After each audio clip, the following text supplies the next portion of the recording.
Hier, le coup près est tombé. Les premières ONG de gauche commencent officiellement à vaciller. Et ce n'est pas une rumeur lancée par leurs opposants, ce sont elles-mêmes qui l'ont admis noir sur blanc dans leur newsletter.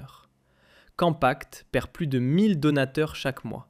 Non pas à cause de l'inflation, non pas à cause de la crise, mais à cause de ses campagnes obsessionnellement dirigées contre l'AfD. Et maintenant, les voilà qui sollicitent publiquement des dons pour rester financièrement à flot. Assiste-t-on au moment précis où les citoyens décident de fermer le robinet aux ONG de gauche? Restez bien attentifs, car je vais vous montrer quelques-unes de ces résiliations dans lesquelles d'anciens donateurs règlent leur compte avec Campact sans la moindre retenue. Hier encore, l'AfD célébrait une victoire retentissante devant la Cour constitutionnelle. Et mes collègues youtubeurs Colia et Oli en ont déjà parlé en détail. Mais si vous pensez que cela s'arrête là, vous vous trompez lourdement. Car hier soir, une nouvelle annonce fracassante est tombée. Un autre succès majeur pour l'AfD. À en croire les derniers chiffres, les ONG de gauche voient leurs donateurs partir en masse. Et certaines associations seraient déjà au bord de la faillite. Incroyable, non? Néo écrivait hier soir. Les donateurs quittent Campact parce que l'organisation est trop critique envers l'AfD. C'est ce que déplore le président de Campact, Félix Kolb, dans sa newsletter. On peut y lire « Campact fait preuve de fermeté et de clarté face à l'AfD. Cela a un prix. Beaucoup de personnes nous quittent pour cette raison. » L'année dernière, Campact a ainsi enregistré environ 1400 résiliations de donateurs réguliers, et cela chaque mois. Certes, de nouveaux soutiens s'ajoutent en parallèle, mais malgré tout, ces chiffres restent beaucoup trop élevés. À titre de comparaison, il y a 2 ans, on comptait à peine 870 résiliations mensuelles. Alors que s'est-il passé? Et attendez de voir pourquoi les gens se désabonnent, car les motifs sont tellement explosifs que Campact n'aurait sans doute jamais dû les rendre publics. Cela risque bien de se transformer en un immense but contre son camp. Selon Kolb, cela s'explique d'une part par les difficultés financières de certains donateurs, mais d'autre part aussi par le positionnement politique de l'organisation. Beaucoup nous quittent parce que nos campagnes autour de l'AfD ne leur plaisent plus. Et ça, visiblement, ça fait mal. Pour notre ligne claire, nous payons aujourd'hui un prix élevé. Et lorsque j'ai lu cela, je dois l'avouer, un large sourire s'est dessiné sur mon visage. Je me suis dit, eh bien voilà, les rats quittent le navire en train de couler. Car nous savons tous que Campact consacre 100% de son énergie et de ses ressources à combattre l'AfD. Et tous ceux qui ont soutenu Campact étaient eux aussi ancrés à gauche, voire carrément écolo-progressistes, finançant avec leurs dons ce combat idéologique contre la droite. Mais apparemment, Campact a tellement exagéré dans cette croisade que les donateurs s'en vont désormais en masse. Et le plus ironique dans tout ça, l'organisation tente de justifier cette hémorragie en expliquant que les gens n'ont plus d'argent. Franchement, c'est difficile à croire. Quand quelque chose nous tient vraiment à cœur, on peut toujours trouver 5 € quelque part. Et deuxièmement, les anciens donateurs ont expliqué noir sur blanc les raisons de leur départ.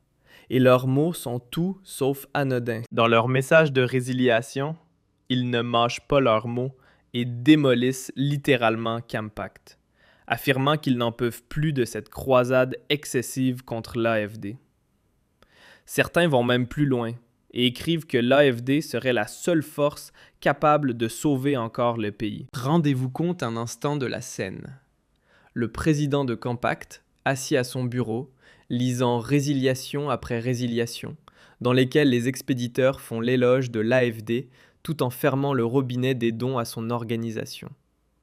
C'est une double gifle pour lui et pour son ONG devenu, selon eux, totalement inutile. Voilà pourquoi je veux vous partager quelques extraits marquants de ces messages, car ce qui suit est, pour Campact, encore plus accablant que les simples chiffres des départs. Néo écrit en effet « L'agitation contre l'AFD ne passe manifestement pas auprès de tous les donateurs de Campact. D'après la newsletter, l'organisation reçoit de plus en plus de mails comme celui-ci.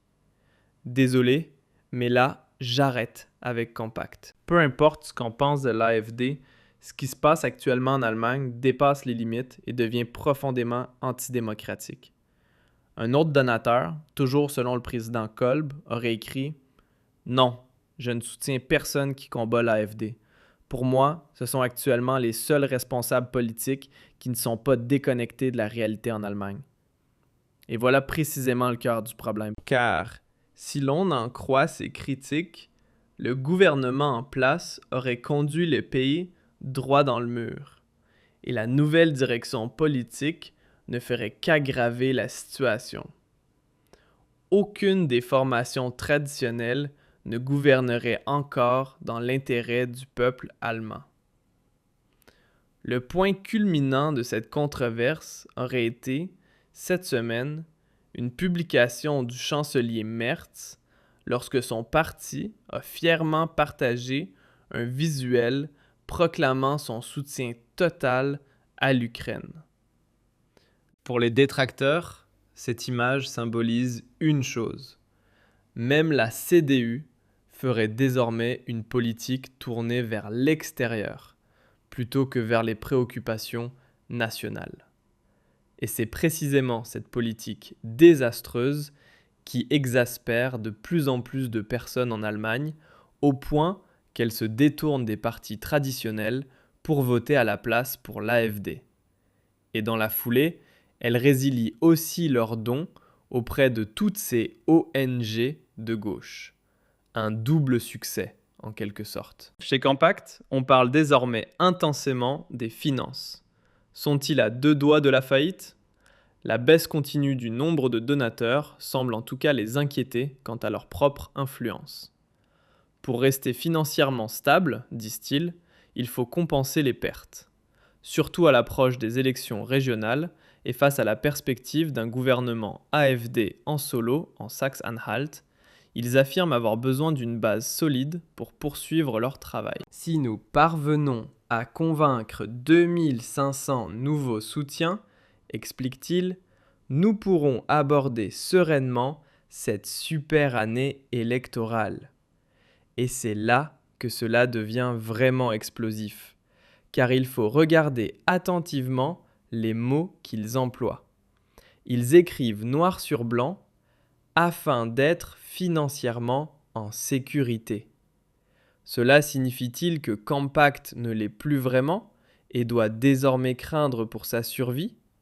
Ce serait tout de même incroyable. Une fois de plus, cela montrerait que toute cette idéologie de gauche ne porte pas ses fruits et que finalement, les arguments de l'AfD s'imposent. Et vous savez ce que cela implique ?